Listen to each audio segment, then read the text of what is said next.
이 사건 정보지는 회사마다 틀립니다.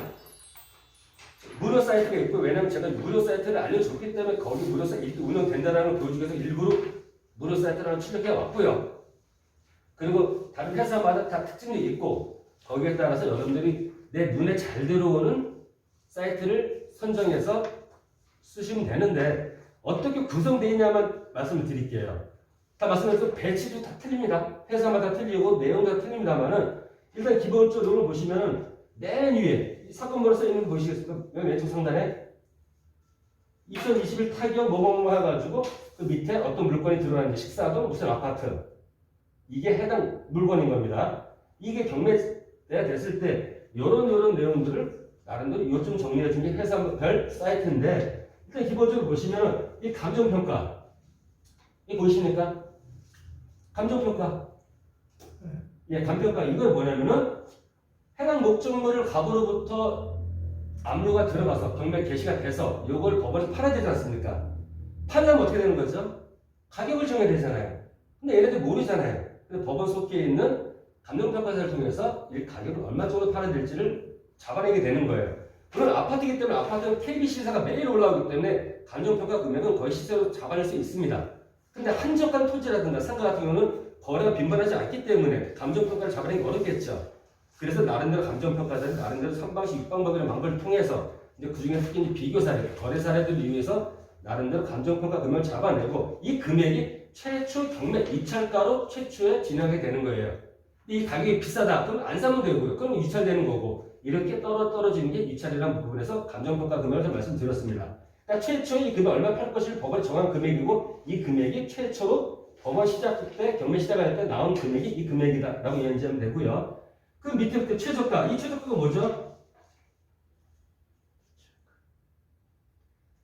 최저가가 원래는 아까 경매 입찰가예요. 근데 지금 이건 한 번 입찰이 됐기 때문에 70%가 30% 감한 부분에 스타트가 되는 거. 그러면 원래는 좀 9억이 얼마였는데 지금 6억 4천 얼마한테 시작한다는 얘기인 거죠. 여기서 스타트를 하면서 그 밑에 입찰 보증은 얼마 써 있습니까? 최저가 금액이 10% 써 있죠. 그 얘기는 뭐냐? 감정가의 10%가 아니라 금액이 정해진 입찰할 때 금액이 맨 처음 100% 나왔지만 이 한번 유찰이 되면 30% 감한 70%가 나올 거 아니겠습니까? 그럼 그 가격이 새로운 입찰가가 되는 거예요. 그 가격의 10%. 이 한 번 더 떨어지면 어떻게 되는 거죠? 더 떨어진 금액의 10%를 내가 오늘 입찰장에 현금으로 내지는 수표로, 근데 가급적 수표로 지참해서 갖고 와서 입찰자로서 참여하게 되는 겁니다. 이 금액 딱 보면 10% 되시죠? 딱 여기 떨어지는 거? 네. 그 밑에 이제 청구 금액이라는 거는 경매를 신청한 사람이 얼마 받겠다, 얼마 받고 싶다, 교부청구서 내지는 채권계에서 쓴 금액, 경매를 신청한 사람이 원하는 금액에 써있는 게 청구 금액이고요. 그 밑에 이제 물건 종류는 아파트니까 아파트, 이게 토지면 토지, 공장이면 공장, 상가면 상가, 이렇게 또 구분되는 거고요. 그 다음에 매각 대상, 이건 토지 및 건물 일괄 매각. 일괄 매각이라는 건 뭐냐면은 이 토지와 이 아파트는 토지가 별도로 있습니까 없습니까? 토지는 있지만 그 토지가 온전히 다 내 게 아니라 그 토지를 다 지분별로 나눠가지고 아파트에 다 호실이 있을 거 아니겠습니까? 그 호실마다 나눠가지고 되지 않습니까? 그렇죠? 그러니까 건물과 내가 살고 있는 전유 면적, 건물 면적뿐만 아니라 밑에 토지 부분까지 같이 판다라는 얘기인 겁니다. 근데 가끔 이게 별도로 얘기지만 여기에 토지가 없는 경우가 있어요. 그 대지권 미등기라고 하는데 그건 나중에 또 특수반에서 기회가 되면 좀 말씀을 드릴게요. 자, 그리고 건물 면적, 여러분이 살고 있는 그 아파트의 전용 면적을 얘기하는 겁니다. 옆에 평방미터의 개념은 다 모든 게 전용 면적입니다. 그리고 보통 일부 이 사이트들은 옆에 좀 헷갈릴 수 있으니까 계량 단위가 바뀜으로써 우리 예전에 평이라는 부분이 좀 수월했잖아요. 그래서 이 사이트 옆에 별도로 평이라는 걸 써주기 때문에 이렇게 가늠하시면 돼요. 여러분들이 한 평 한 평 합니다. 한 평의 기준을 좀 잡기도 애매하죠. 한 평 기준을 어떻게 잡아드릴까요? 쉬운 예로 하나 잡아드릴까요? 여러분들 길거리 떡볶이 드셔보셨습니까? 여러분이 길거리 떡볶이 제일 많이 파는 거 어디죠? 역주변이죠. 역주변에 가면 밤에 낮에 한번 가보시면 이렇게 가설물을 내가지고 옆에 가지고 60일 직원 써 있고 아주머니 아저씨가 떡볶이 팔고 계시죠. 그 밤 되면은 그 안에 다 가설물 안에 짐 넣고 하고 나가시죠. 그 면적이 한 평 개념이에요. 약간 넘는데 그게 가로, 세로 해가지고 한 평. 1.6m, 1.6m 그리고 2.1m 개념. 그러니까 가설 떡볶이집, 떡볶이 가판대. 그게 한 평 기준으로 보시면 돼요. 그러니까 적은 평수가 아닙니다.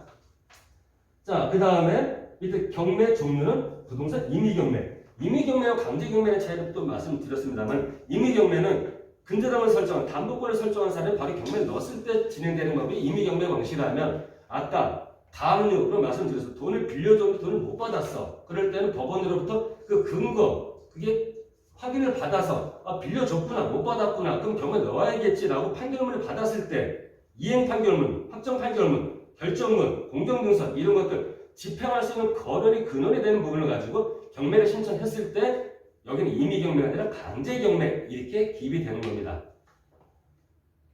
그리고 뭐 채무자는 돈 빌린 사람, 소유자는 그 목적물의 주인.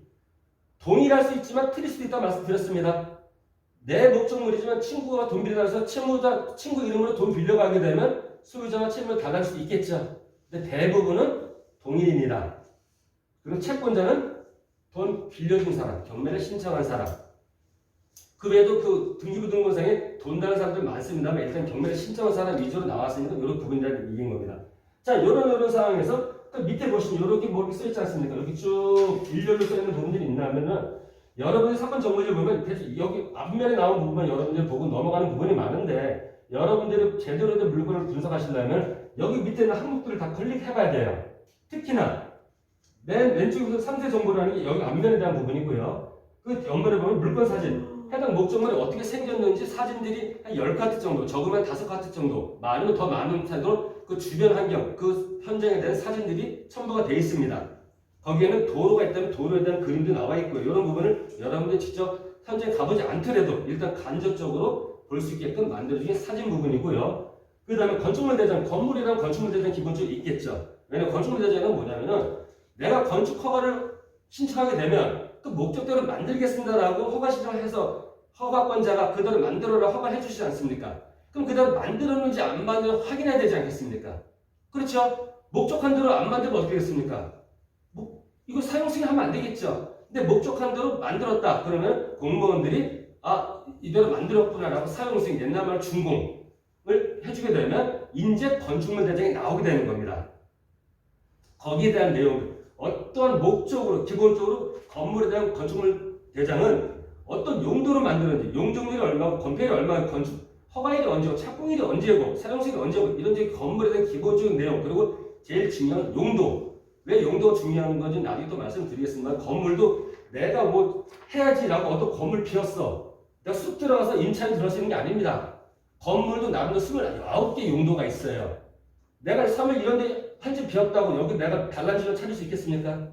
못 차리는 거예요. 건물도 말씀드리지만 29개 용도가 있습니다. 거기에 맞춰서 내가 맞춰 들어야 되는 부분인데 그런 것도 확인하는 게 건축물 대장이다. 그 다음에 감정평가라는 부분 옆에 물권명세, 현황조사 이거 하나는 말씀을 드릴게요. 이 감정평가 다음에 물권명세 있죠. 이게 매각물권명세서라는 건데 매각물권명세서라가 이 감정평가와 현황조사 내용이 같이 들어가는 게 매각물권명세서인 겁니다. 이 감정평가라는 부분은 감정평가서를 어떤 부분을 가지고 어떤 근거를 가지고 만들었는지에 대한 부분이 나와 있는 부분이고 그 옆에 있는 현황조사라는 것은 법원 직원의 실제 목적물에 가서 어떤 특이사항들이 있는지 확인하고 와서 그 내용들을 보고서를 만들어내는 게 현황조사서입니다. 근데 현황조사 특성상 가장 중요한 게 한 목적물의 점유자가 누구인지 가장 제일 중요하게 초점을 가지고 만들어내는 부분인데 이 현황조사서의 특징상 이거는 법적 구속력이 없습니다. 공신력이 없다는 얘기인 거예요. 공신력이라는 건 보고 믿는 사람을 지켜줄 수 없다는 얘기인 겁니다. 그렇기 때문에 너무 현황조사만 보지 말고 법원이 만든 공적 장군이라고 마음 먹고 너무 의지하지 말라는 얘기입니다. 내가 직접 가서 확인해야 된다는 겁니다. 야, 이거 이렇게 틀렸는데? 나중에. 근데 확연하게 틀리지 않은 상황이라면, 그리고 내가 어떤 부분에서 임장이라는 부분, 이런 것들이 내가 게을리해서 벌어진 일이라면 법원에서는 거기에 대한 책임지지 않습니다. 왜? 말씀드렸지만 법적 효력이 없기 때문에, 공신력이 없기 때문에, 현황조사서라는 거는. 이해하시겠습니까? 자, 그 다음에 물권 접수, 문권 접수, 그 다음에 성달 내역. 누누이 말씀드리지만 경매가 시작되게 되면 법원에서부터 이해 관계인들한테 모든 서류를 보내고 또 그분들이 만들어서 보내준 서류를 법원이 보관하고 있는 겁니다. 그러니까 보냈다라는 사실 근거도 기록하게 되고 받은 서류를 철회하게 되고 이런 내용들이 법원 문건 접수 송달 내역에 기재가 돼 있는 거예요. 그렇기 때문에 여러분들이 물건 파악할 때 등기부등본상의 압류라는 부분이 안 찍혀도 경매가 들을 수 있다는 말씀드렸죠. 왜? 경매가 진행되는 상황에서 압류가 찍히기 전에 경매가 들어갈 수 있기 때문에 그런 이런 상황, 그럼 세금이 제일 중요한 부분이라고 말씀드렸습니다. 배당 시에서 말씀드렸어요. 생각지 않은 돈들이 앞에서 뽑아가게 되면 피해를 볼 수밖에 없는 상황이라면 세금이라는 부분이 어디가 표시가 돼 있어야 되는데 압류가 표시돼 있으면 알 수 있는데 압류가 되게 돼 경매가 되면 그 내용도 없어. 그럼 어떻게 알아야 되느냐? 이 문건 접수 송달 내역을 보면 뭐 세무서, 뭐 여기 같으면 뭐 동구청 이런 데서 뭐가 들어왔다. 아 지방세나 국세를 밀렸구나 라고 인지를 하시면 돼요. 단지 금액은 모릅니다. 하지만 가늠을 할 수 있잖아요. 이런 부분에서 여러분들이 문건 접수 송달 내역을 유심히 좀 봐야 돼요. 그 다음에 로드뷰라는 거는 이제 우리 자주 보는 이 물건을 인공위성에서 본 아니면 이런 차들이 측량하고 다녀요. 그런 차들 만드는 차. 그런 차들이 지나가면서 찍은 사진들을 이렇게 동서남북으로 돌려가면서 보기도 하고 라는 부분을 보면 되고 옆에 다음 지도 마찬가지고 이 위성 지도라는 거는 아까 구글 이런 비슷한 지도인데 여러분은 별도로 이거는 여기 찍힌 사진이지만 여러분들이 아까 말한 그 구글이라는 회사를 통해서 확인하게 되면은 변천사까지 그리고 이런 옵션을 걸어서 크게 작게 확대해서 축소해서 볼 수 있는 그 부분을 가지고 목적물을 직업적으로 종합적으로 평가할 수 있다. 그러니까 결국은 한 장에 나온 이 내용만 보려고 하는 게 아니라 제가 말씀드린 이 쭉 나열한 이 내용들을 하나하나 다 클릭해 가면서 또 가장 중요한 여기 빠졌습니다만 등기부 등본을 볼 줄 알아야 된다. 이건 무료 사이트이기 때문에 등기부 등본이 빠져 있습니다. 등기부 등본 여러분들 보통 하면 얼마죠? 무인접하면 1,000원이고 등기소가 하면 1,100원이죠. 그런 부분이 들어가기 때문에 이런 무료 사이트에는 등기부 등본이 없어요. 근데 권리 분석을 하려면 제가 좀 전에 말소 기준 권리를 말씀드리면서 뭐가 중요한 거죠? 등기사항의 권리들이 없어야 넘어가야 될 건지 없어야 될 건지 확인해야 되지 않습니까? 그 등기부 등본을 봐야 그 값에 대한 경매 같은 목적물에 대한 역사가 나올 거 아니겠습니까? 이런 부분을 추정하려면 등기부 등본이 필요한데 일단은 여러분들은 거기까지 보시기는 지금은 조금 걸음만 하시는 부분이니까 그게 없더라도 일단 이런 무료 사이트를 이용해서 한번 눈에 익히고 그러고 나서 내가 조금 실력이 됐다 그러면은 등기부 등본까지 기재가 된 무료 사이트를 통해서 여러분들의 실력을 키우시면 됩니다. 이건 보면 볼수록 실력이 늘어납니다. 왜? 여러 가지 물건들이 경우에 쓰였다 드리고 내가 유치권을 공부하고 싶다. 그럼 나중에 유료 사이트 들어가면 유치권이라는 부분에 클릭하게끔 돼 있어요. 유치권 치면 내 해당 지역의 유치권에 관련된 물건들을 쭉 나오게 되는 거고 지분을 내가 좀 관심 갖겠다. 근데 지분으로 돈 내는 방법 말씀드렸지 않습니까? 지분에 대해서 클릭하게 되면 또 지분에 관련된 경매 사건이 쭉 나오게 되고 아까 말한 선순위 임차는 무서울 수 있다고 그랬죠. 선순위 임차를 클릭하게 되면 선순위 임차는 쭉 나오게 되고 그렇게 여러분들 공부하는 폭을 좁혀서 그때그때 맞춰서 폭을 깊게 넓게 할 수 있는 부분들이 됩니다. 라는 부분입니다. 그리고 뒷면에 보면은 이런 부분들이 기본적으로 등기부등본상의 내용이 여기 무료기 때문에 내가 등기부도 볼 수는 없으면 거기 내용을 간략하게 정리해 놨습니다. 이걸 참조하시면 되는 거고요. 그 밑에 내용들을 추가적으로 보시려면 보시고 원래는 고수들은 감정평가 내용을 자세히 들어봅니다. 여기에 풀 수 없는 내용들이 잡아낼 수 있는데 여러분들 아직까지는 감정평가서라는데 말 자체도 어렵고 내용도 어렵습니다. 여러분은 아직까지 이거 볼 필요는 없고 상단에 써있는 내용과 아까 말했던 그 각각 해당 부분에 대해서 먼저 검토가 이루어진 이후에 실력이 좀 되면 감정평가서도 차분히 한번 검토해서 읽어봐라. 여기까지가 사건정보재단 개요였습니다. 궁금한 사항 여쭤보십시오.